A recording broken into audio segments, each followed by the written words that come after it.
Hey guys, Ips here with the top 5 plays of week 3. I apologize for this being a bit late. Hopefully week 4, the top 5 plays will be up on time. No guarantee because my internet's being crappy, getting replaced and stuff like that, but I will try my best to do that.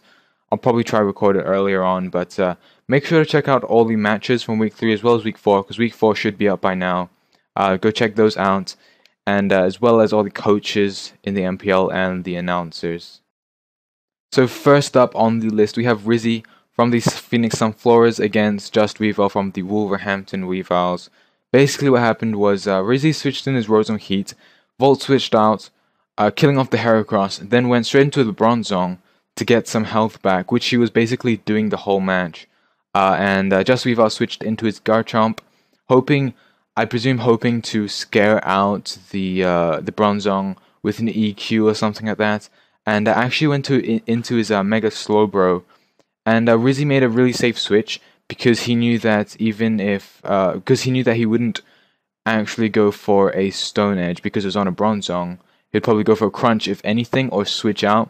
He went into the Rosum Heat, which basically sort of cornered Just Weavile because he would be able to go for Volt Switch or straight up killed the Mega Slowbro if he didn't want it around.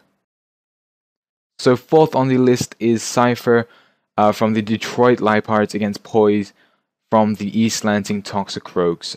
Cypher let the Alakazam go down to his Mega, to Poise Mega's Alakazam, then brought in his Scarf Haxorus. This sort of revealed that the Haxorus was Scarfed because Mega Alakazam does outspeed Haxorus unless it's Scarfed.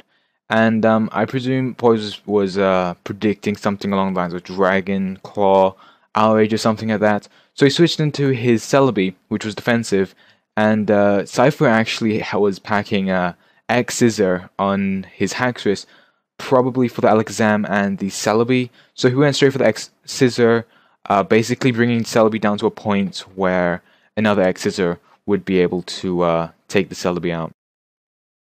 Third on the list is Dent from the Viridian Beedrills against Slacks from the Houston Axews. Dent predicted the EQ on the Klefki and went into Talonflame at a point. It was Slacks was in with the Hippowdon. Slacks basically went for an EQ. Talonflame, obviously, it doesn't affect Talonflame, and Slacks knowing that he would most likely go for an EQ or kill himself off with the Brave Bird, he actually went for an EQ, knocking the Talonflame out as Dench actually went for the Roost, which I thought was a pretty nice play on his part. He didn't want to risk a potential Stone Edge as well as it living, Stone Edge miss, as well as the Talonflame maybe living. So it was a really nice play on his part. Second is Jordy from the Leeds Rhyhorns against Christian Attacks from the Manchester Hydreigons. It was Gyarados against Gligar. Jordy switched in his Gyarados. And basically he knew that Gligar couldn't touch the Gyarados, so he went for an EQ, predicting the Magneton to come in, and Christian or Fanatax did bring in the Magneton, which meant that Gyarados was able to kill it off in 2 hits. And because it did live 1, Jordy could find out that this thing was Eviolite, not Scarfed, so it wouldn't outspeed the Gyarados even though it wasn't invested. So a nice play on his part, and it was sort of risky, but it wasn't too risky because Gligar definitely wasn't staying in. Because you never know.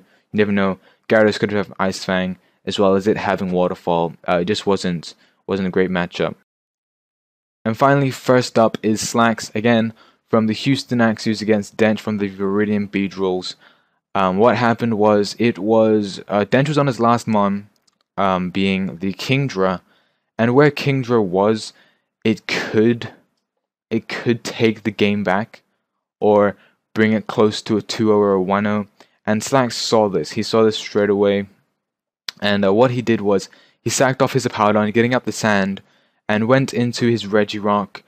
No, he didn't sack it off, sorry. He went into his Regirock. He went into his Hippowdon, set up the sand, went into his Regirock, with the sand helping out Regirock, making it able to survive because obviously Rock-type special defense increases. It brought it down to a point where the Kustat Berry, which basically makes it go first, would pop, which is really smart. And because he did set up the sand, it would have slowly whittled down the King Drop because it was Life Orb, but because he was at a point where Crystal Berry would pop, he basically wasn't taking any chances with the Stone Edge Miss or anything along those lines, and straight up went for an explosion on his Regirock, which killed off the Kingdra, which was the first play. But if you guys did enjoy this, make sure to smash the like button, subscribe, share it with a friend, all that good stuff. Keep your eyes out for week 4, as well as checking out the other videos on this channel, as well as the coaches, announcers, etc. My name's Ips. Yeah, that was great.